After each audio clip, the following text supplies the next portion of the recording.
Hello and welcome to this week's founder conversation where we will be talking about why your marketer fails. And it's following on from the conversation that we were having last week about the marketing trap and when business owners or founders are ready. So again, I'm Anique. I am a marketing hire and onboarding consultant. And joining me is Anthony. Good morning. I'm Anthony, and I run an HR consultancy called Cream HR. And this is an ongoing series, so hopefully the themes will run through. But we've got a good topic this morning, which is looking into more detail as to why that marketing hire fails so often in early stage businesses. And I love what you'd already prompted me with, Anik, as a fabulous tagline, which is hope is not an onboarding strategy. And I think if anyone takes any message away from today at all, that would be an overriding message that I would add. So hope is not an onboarding strategy, which is a wonderful phrase, but probably a really good place to start. Yeah, and it's something we were talking about before, isn't it? That most founders they don't think about onboarding in the beginning. They just think about the hire.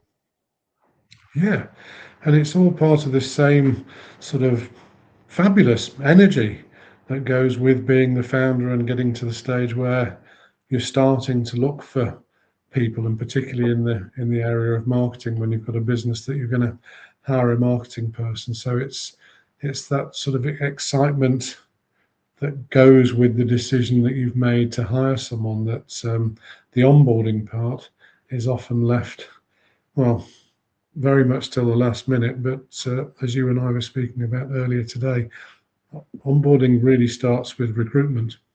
And Mm. we'll go into a bit more detail about the good later in the conversation rather than giving away all the trade secrets at this particular time. But I guess the starting point is um, just looking at the reality of founders in that sort of early stage of hiring someone and what happens.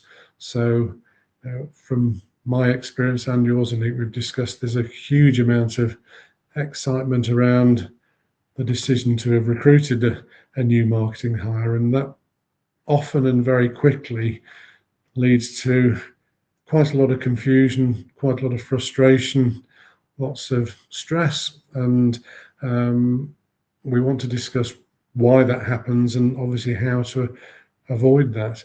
And I guess one of the starting points is just what founders don't get about onboarding and why they don't realize that it's important. Onboarding is not just about what did we talk about this morning? Welcome, come in, here are your colleagues, here's the toilets, here's the kitchen, here's the fire escape, here's your health and safety video, here's your data protection policy that you need to read and sign, and there's your desk, and off Off you you go. go. Yeah, And unfortunately, onboarding does seem to get lumped into that sort of realm quite often with a lot of businesses, and that can be, founder businesses or bigger businesses, but it's that real, I'm not poo-pooing the fact you need to do those things. Physical understanding and awareness of rules and health and safety is absolutely important, but that isn't onboarding. That's simply just some processes you need to get through at the very start of of someone's joining the organisation. But that lack of onboarding and that sort of approach, which is common in many organisations, starts to show up very quickly with that new hire because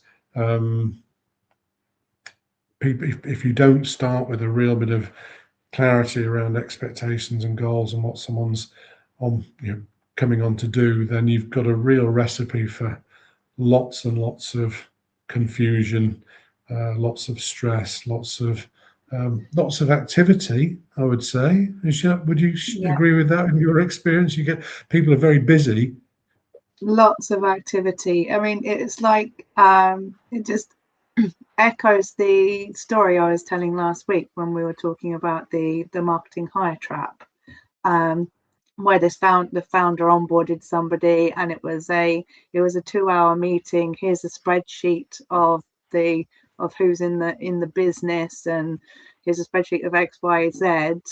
Off you pop, and the marketer was just left to basically guess their way through, because they weren't given like their boundaries, so what decisions they're able to make. They weren't told what the priorities were. They were just set free to, you go and look, you go and find out for yourself. And the founder went off elsewhere and was occupied with customer service within the business, so he wasn't really available to answer questions and support the marketer through the onboarding stage. And the expectations weren't laid out.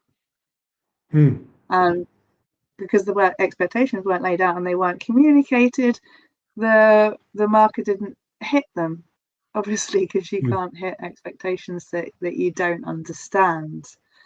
So that's when it starts to fall apart. Friction starts to appear because expectations aren't being made. There's no clarity within the role. Like you were saying earlier, it's all about clarity.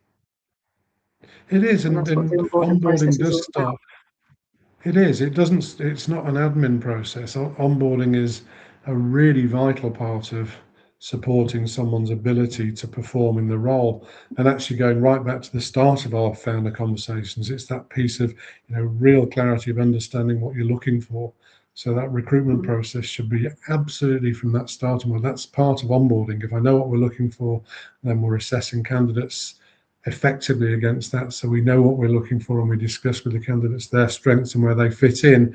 It's not rocket science. It does just form a process, but people don't do it because that excitement of the energy, the energy of, oh, we're hiring, it's fantastic, we're really making progress now, sort of overtakes the logical thought process, and you end up with some real challenges. I mean, the other thing is when onboarding is left to chance. When you were just speaking about your example, I was thinking, of course, somewhere in the country and in the world, there will be someone who has absolutely succeeded in spite of having no expectations because they've just got lucky. But in general, if you don't have that clarity, it really does start to fray and fall apart very, very quickly. I mean, what sort of warning signs would you suggest that people sort of should look out for if they think there's an issue within the business? What sort of things have you seen from your experience, Anik, that are good indicators that there's something amiss at a fairly early stage? Well, one of the things that hires can do, one of the things that marketers can do, they can ask about what expectations they're there to meet, what milestones are they expected to hit during the onboarding process, because one of the key things around expectations is a lot of the time, if you don't understand, we're talking about marketing here, so if you don't understand marketing, it's really difficult to understand your expectations around it.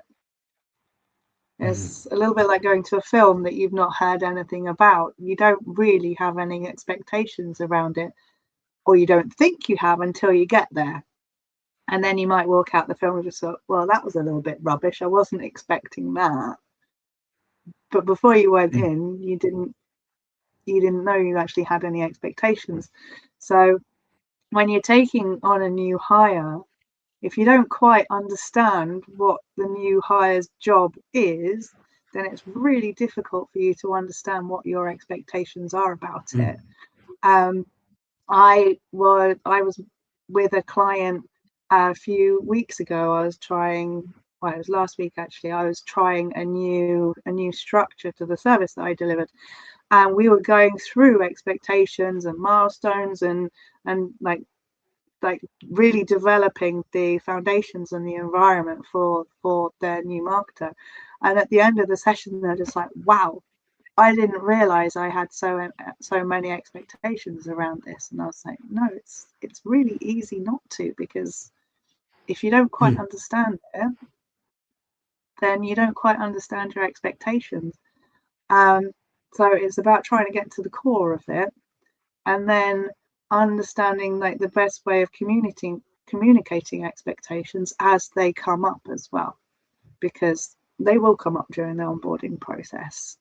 So it's all about that, and that is how you deliver clarity. Yeah, and I guess the other part of that, is particularly relating to marketing, is that in that founder environment, the marketing hire is very much viewed as the person who's got the magic key to accelerate the business to great new heights. So that whole, it's you can logically see people who are in a more operational role. There's a job to do. We need someone to do IT support, whatever it may be.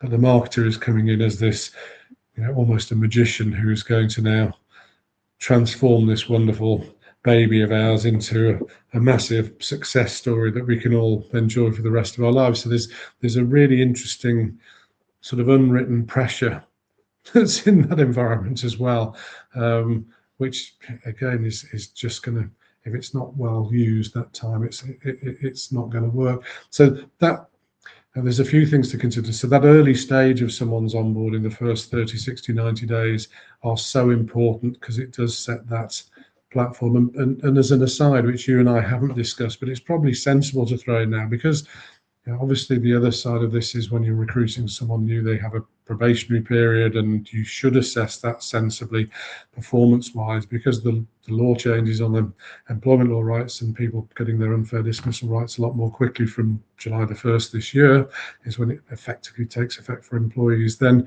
you actually haven't got as long anyway to make decisions around people's performance. So it makes it even more important to have a really sensible onboarding plan for a business to do this well.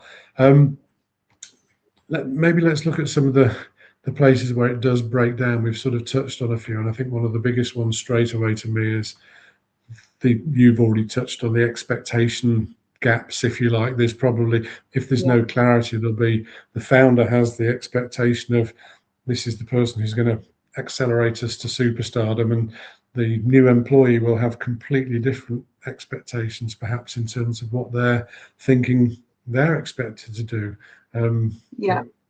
What have you seen in that arena before, Anik? Well, I think with marketing particularly, it's quite a tricky role that we've just been talking about, expectations, and employees, as you say, will have expectations around the role. So it's about how they can express and communicate that with the founder, with the owner, and like be free to do that. I mean, the client that I was working with, they were openly, if the person that comes on board, they want to challenge me on what I think about X, Y, and Z, I'm open to that challenge. I'd welcome that challenge. I'm not looking for a yes person to agree with everything I say, because it might not be quite right. I want them to test it and challenge it. And so it's about the employee kind of understanding that, they're free to express their expectations. They're free to challenge. They're free to challenge the thought process that have gone behind something, which is really good. And I think it's really important, especially if you're hiring your first marketer, because they're going to be kind of like more senior in a position where they should be challenging, and that's what makes good marketing. And it's also one of the hidden issues. If you've not mapped out your milestones, if you've not defined your key success metrics, so what are you expecting them to achieve in those 30, 60, 90 days? Because they can't achieve what you want if they don't actually know what it is they're supposed to be working towards. I was just going to ask you about the sort of the expectations founders will assume that people know, that they think are obvious, that haven't been expressed? What sort of things do you come across that founders think, well, of course it's that, and of course they've not communicated it to the new employee at all, and so you then It's get that disconnect? there's generally a lot of expected expectations around their product or service, like what it is the business does. It's just like, well, of course they should know that because it's what they do. It's like if they've generally got expectations around something that they do day in, day out, and they assume that everybody knows because they do it on a daily basis. So it's kind of digging in and making sure that you understand about the product and service that's being delivered, that you try and ask the right questions, because that's another thing when founders are educating their new hire around the product or service. They might not tell you things because they might think that they're actually small, when in fact it's actually quite an important piece of information you should be handing across. So it's the founders really going into detail about what it is that they do, what it is that they deliver, what their values are. So another thing that causes frustration, because like sales, marketing is very much I'm going to say personal hire, because they're talking about the service, they're talking about the product, they are presenting your company to the marketplace to drive your growth. It's the same for marketing, it's the same for sales.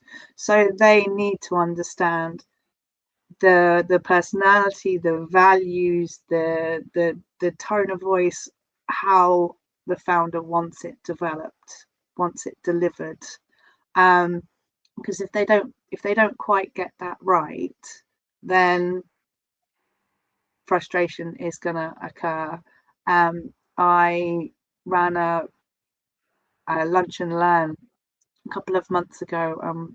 One of the questions I was asked was, how do I make sure the marketer is delivering content the way I would? Because I know my business, I know my clients, there's certain ways I would say things and do things and blah blah blah. And it's, well, you can educate them on your personality, you can educate them on your values, you can give them the phrases that you would and wouldn't say, so they can do that. But you need to give them the flexibility to test the messaging within your audience, to test the messaging, to see what's resonating, because you've got a relationship with your clients, you've built up that relationship with your clients. But if you want to grow, what's resonating in the ICP, the audience that you want to grow in. So you want the marketer to reflect your personality, you want them to reflect your values, but also you want them to deliver messaging that would help drive your growth. So there does need to be some sort of flexibility within that, while still maintaining the personality and values of the business. So that can be a tricky one. Yeah, I guess the other thing, and both you and I touched on it between us earlier, one of the things that happens in the scenario where there's a lack of clarity and when there haven't been clear expectations is that good marketers tend to get busy. So it's not that they sit around twiddling their thumbs waiting for instruction. They're very proactive people by nature. So you tend to find that there's an awful lot of activity going on, but it's not necessarily the activity that is going to achieve the results that the founder may want. Not if they've not not if they've not clearly stated the results that they want, which is something that I see quite often when we're talking about business goals. They've not been laid out properly. They just have, we want to get X number of of pounds this year in revenue. It's just like, okay, well, how do you want to get that? So that is a fundamental of where things slip with marketing. I think we've touched on before, because they don't have proper goals that they're driving towards. Another big one as well is lack of decision-making clarity, because again, with sales, it's a personal hire. You're handing over the reins to somebody else. You need to let go of control a certain amount so they can have the autonomy to do their job. So exactly what decisions are you comfortable for them to make? Are you comfortable for them to make decisions around messaging? Are you comfortable for them to make decisions about, you know, what priorities they prioritize first? Because generally there's multiple priorities at once, and they can't be done all at once. So what priorities are they allowed to set those themselves, or do you have to have like the decision over that? So it's really understanding what decisions they're allowed to make. And marketing doesn't create the right outputs without the right inputs. And that's a lot about leadership, isn't it, really? That is a lot about leadership, and a lot of the inputs are what the goals are, what the expectations are, what the decisions they're allowed to make are. You know, they need to have the right inputs from leadership, but also they need to have the right inputs from sales, from customer service, from product, from finance, so they can actually reach the milestones and deliver the success metrics that they've been asked to deliver. And that's a big one, because marketing can't operate in a silo. Marketing needs to be fed by all the other departments in the business, and then marketing feeds all the other departments in the business. So it's really a like dialogue with everybody in the business to grow it and move it forward. Absolutely. And that can be It a doesn't, massive thing that gets missed. it doesn't fail because of good people and lack of effort. It fails very much because of a lack of clarity. So, you know, moving on to what good looks like, which is the important part in many ways, is, I guess, your thoughts on what a good 30, 60, 90-day type plan should include from a marketing perspective. What things you'd look for that would really make sure it's in the, you know, you're heading in the right direction, you've got some clarity. Well, a good outline would be, there always needs to be time that is allocated for the person to settle into the role, to get their bearings, to talk with the people and have meetings with the people within the business that they need to get to understand the product, the service, the dynamics between departments, and create any processes or feedback loops that needs to be created to make collaboration work. And depending on what the goals are, for example, if it's a new startup, you want to give the marketer time to stress test your messaging, stress test your ICP, you know, make sure that what the marketing that's going out there is going to succeed. There might be a period of campaign testing, channel testing, to make sure that any marketing that follows is going through the right channels with the right messaging. And you need to define your expectations and communicate your expectations, and put in milestones for like each 30, 60, 90 days. It's just like, okay, within these 30 days, I want the role to achieve this. It doesn't necessarily have to be KPIs, like certainly no KPIs in the first 30 days, because it's settling in, getting bearings, and setting yourself up.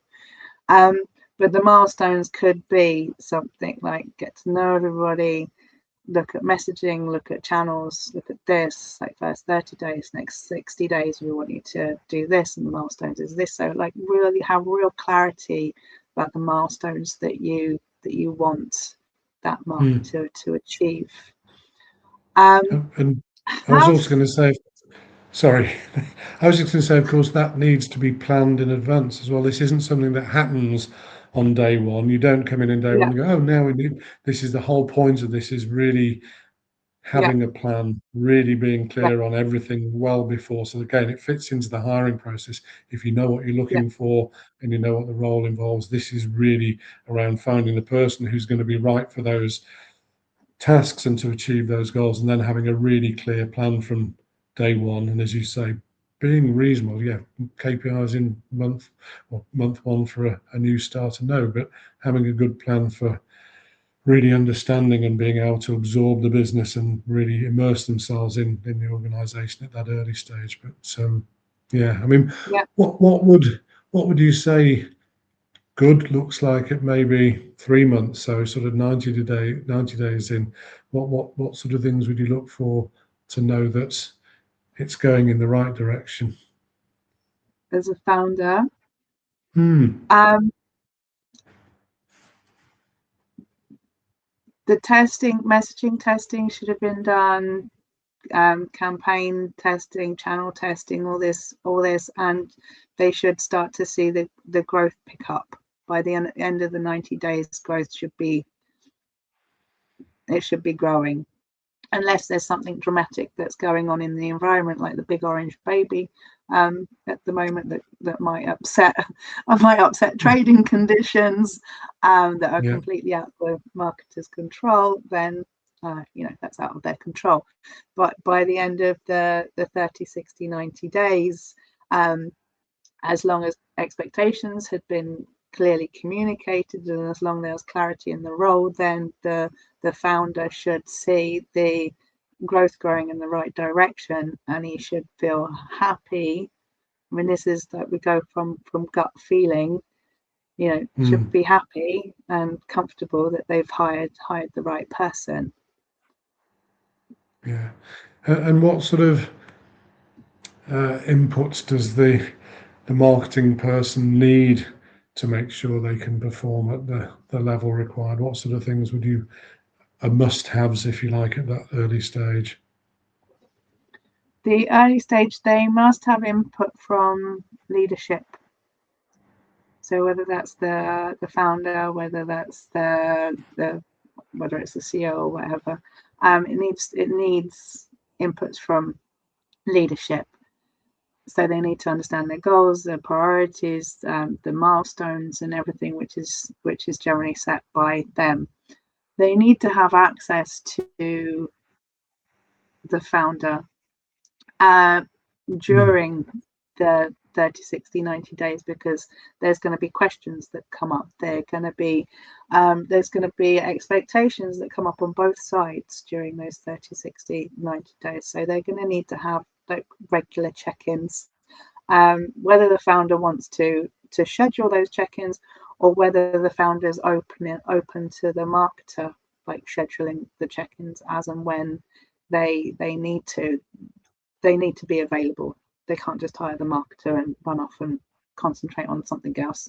Well, you beautifully dovetail. I was just remembering your story of the last episode where that's exactly what the founder did, wasn't it? They went off and basically left marketing to it and sort of washed their hands and then sort of expected it to be fixed when they came back, if you like, or working. Yeah. And that's just not going to work in a million years, is it? No. And they need input. They need input from product. They need input from sales. They need input from customer service. Like all the other departments that they have in the business at the time, they need inputs from everybody, and they need to be feeding it from everyone.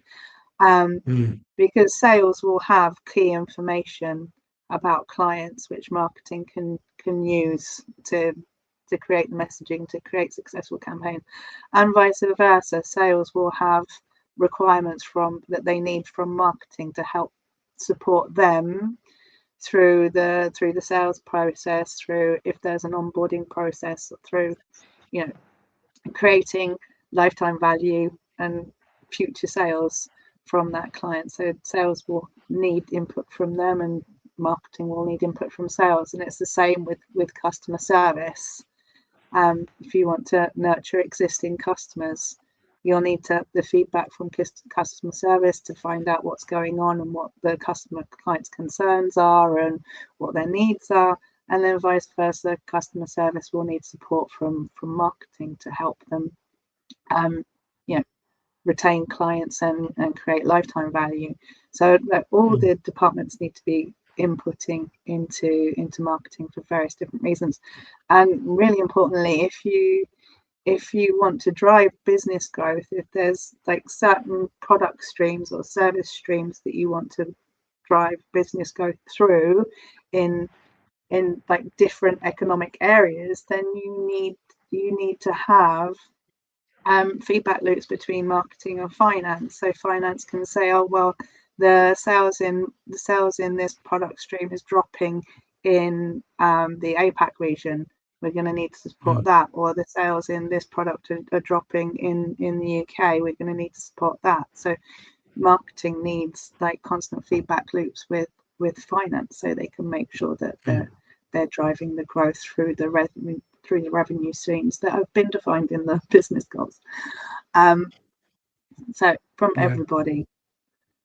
So again, it's the alignment, the engagement, it's clarity all the way through, isn't it? I guess as we started, and I thought it was a really powerful message that hope isn't an onboarding strategy. It does require real sensible planning, preparation, clarity of expectations for everybody, and from that you'll have a reasonable chance of success.